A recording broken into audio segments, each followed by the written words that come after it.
À la rentrée scolaire, 4 écoles de Moscou ont commencé à enseigner des langues africaines. Il s'agit du swahili, l'une des langues les plus répandues en Afrique, notamment en Afrique de l'Est, en Afrique centrale et de l'Amérique, la langue officielle de l'Éthiopie. Nous sommes venus assister au cours d'Amérique dans une de ces écoles. Entrons en classe et apprenons quelques mots. Si apprendre des langues africaines dans certaines universités spécialisées de Moscou est chose fréquente, en revanche, pour les écoliers âgés de 16 à 17 ans, c'est une aventure peu ordinaire. Certains sont fiers d'être les premiers à apprendre une langue rare, d'autres reconnaissent que c'est une langue très compliquée mais ne veulent pas pour autant y renoncer. Tous ces jeunes s'accordent à dire qu'ils ne pouvaient pas passer à côté d'une telle opportunité.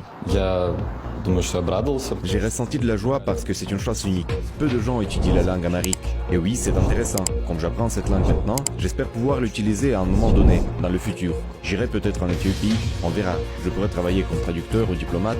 En fait, cela ouvre beaucoup de possibilités. L'administration de l'école ne cache pas sa satisfaction. On ne pouvait que passer à côté de cette initiative car l'école est très attachée à la réussite de ses élèves et fait tout son possible pour qu'ils soient prêts à faire face aux défis de demain. Il faut préciser que nous distinguons deux aspects en ce qui concerne les perspectives pour nos diplômés dans l'apprentissage de cette langue.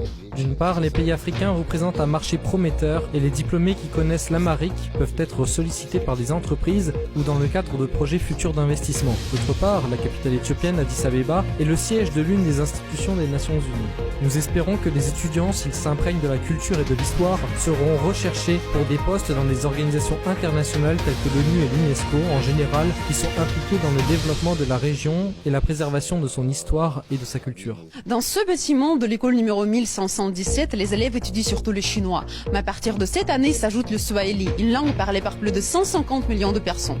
Donc des éléments de décor africains devraient s'ajouter bientôt aux décorations chinoises.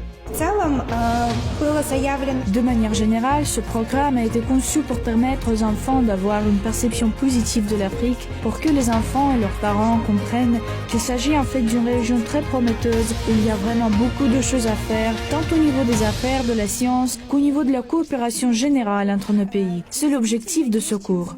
Les élèves en avant-dernière année d'études secondaires n'auront pas que 2 ans pour apprendre les bases du swahili. Pas assez d'heures de cours par semaine, regrettent les professeurs. Néanmoins, à l'issue de ces 2 années, les élèves devraient être en mesure de communiquer à l'aéroport, mener une conversation sur des sujets du quotidien et se familiariser avec la géographie et la culture des pays où cette langue est utilisée. Mais il y a aussi ceux qui pensent sérieusement lier leur avenir à cette langue.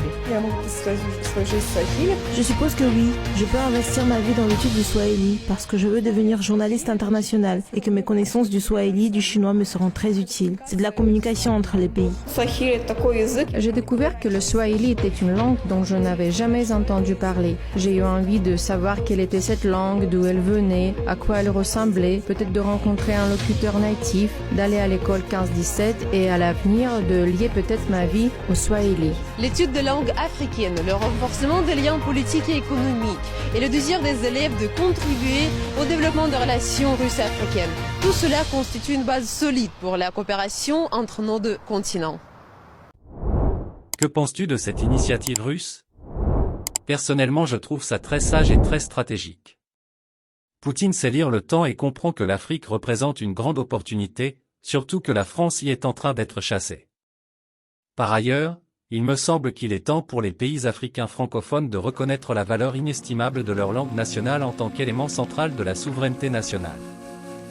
L'usage généralisé du français comme langue principale de communication et d'instruction ne fait que perpétuer une empreinte coloniale et peut entraver le plein épanouissement de nos nations. À cet effet, la décision des nouvelles autorités maliennes, lors de la révision de la constitution du pays, d'abandonner le français comme langue officielle au profit des langues nationales, est à saluer. Les langues nationales ne sont pas simplement des outils de communication, mais des porteurs de l'histoire, de la culture et de l'identité nationale. En les reléguant au second plan, nous risquons de perdre une partie de notre patrimoine précieux et de réduire la diversité qui fait la richesse de nos sociétés. Il est crucial de comprendre que la souveraineté d'une nation ne réside pas seulement dans ses frontières physiques, mais aussi dans la manière dont elle exprime et préserve sa singularité culturelle. En ce sens, la promotion et l'enseignement des langues nationales devraient être une priorité pour chaque pays africain francophone. Enseigner nos langues nationales dans les écoles est bien plus qu'une simple mesure éducative. C'est un acte de préservation culturelle, un moyen de renforcer notre identité collective et de permettre aux générations futures de s'ancrer dans leur héritage culturel. C'est un acte de résistance contre l'héritage colonial qui a longtemps dicté nos modes de communication. L'importance des langues nationales ne doit pas être sous-estimée dans le contexte du développement socio-économique. La maîtrise de sa langue maternelle est une base solide pour l'apprentissage d'autres compétences, facilitant l'éducation, la communication et l'innovation. Cela ne signifie pas l'abandon total des langues internationales telles que le français, mais plutôt une réévaluation de leur place dans notre système éducatif et dans la vie quotidienne. Il est temps de voir ces langues comme des atouts complémentaires, pas comme des remplaçants. En encourageant l'enseignement des langues nationales, nous renforçons notre indépendance culturelle et affirmons notre souveraineté. Il est temps de libérer nos paroles, d'écrire nos propres histoires dans nos langues, et de célébrer la diversité linguistique qui fait de l'Afrique une mosaïque unique de culture. Bâtissons un avenir où nos langues nationales brillent en tant que véritables symboles de notre souveraineté et de notre identité. Cher ami, donne-moi ton avis sur le sujet en commentaire. Merci beaucoup et à très bientôt.